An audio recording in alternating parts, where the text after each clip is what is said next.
Bonjour à tous et bienvenue pour les énergies de la semaine.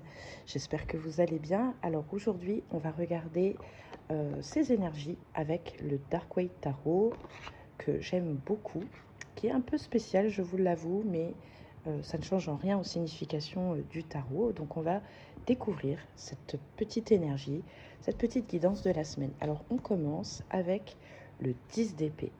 Le 10 d'épée ici, moi,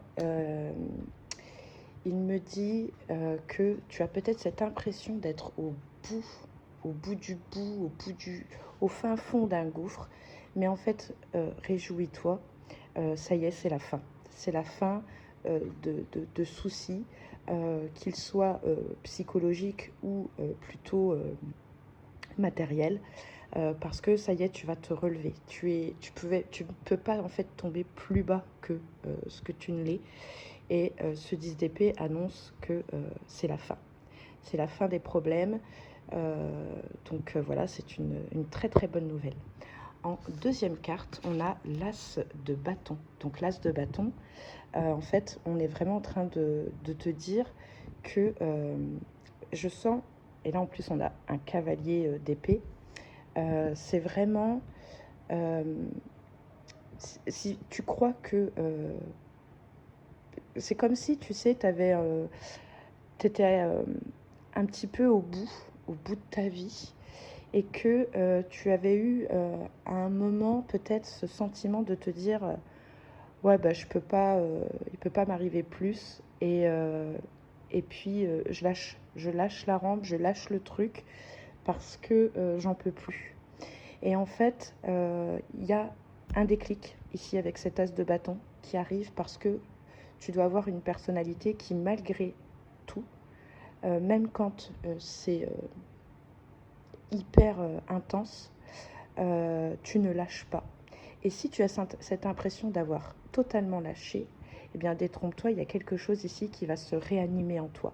Il y a quelque chose qui va porter euh, une nouvelle idée, qui va te porter tout simplement.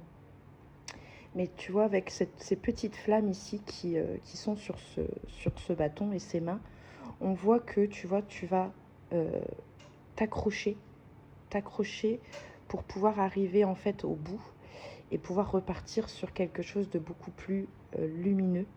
Et on voit vraiment ici qu'il y a des idées. En fait, même si tu as cru parfois que tout était foutu, c'était mort, que tu n'arriverais jamais à te relever, en fait, détrompe-toi. Il y a soit quelque chose qui arrive, mais pour moi, je pense que ça vient de toi. Il y a quelque chose en toi qui fait que tu ne lâches rien. Et puis, on a ce très beau cavalier d'épée ici, qui nous montre que ben ça y est, t'es prête. T'es prête ou prêt à y aller. Ici, ce cavalier, il est fonceur, comme tu peux le voir sur son cheval. Il ne lâche rien. Il a décidé, en fait, d'aller vers ses nouvelles idées, vers ce fait de ne rien lâcher. On voit bien ici que le 10 d'épée, en fait, il est derrière toi, et qu'il y a quelque chose ici qui est en train de raviver ta flamme intérieure, ta, ta flamme, ton feu, ta création, tout ce qui est toi. Donc il y a bien quelque chose ici qui ressort après une mauvaise période ici. On voit bien ici que tu reprends les rênes et que tu fonces en fait avec tes nouvelles idées, avec pas mal de recul en fait du coup. Hein. Ça t'a permis d'avoir pas mal de recul, de prendre conscience de pas mal de choses, et tu y vas et tu fonces, et tu as bien raison. Voilà, j'espère que ces petites énergies courtes, mais je pense que ça en dit long déjà, t'auront plu et t'apporteront de bonnes énergies pour la suite et pour passer cette semaine. Je te remercie d'avoir regardé cette vidéo. Je crois que d'habitude je vous vois sur les vidéos, mais là je sais pas, j'avais envie de tutoyer. Vous me direz si ça vous pose problème ou pas. Et puis bah, n'hésitez pas à commenter, à liker, à partager. Et on se dit à très bientôt. Merci, ciao.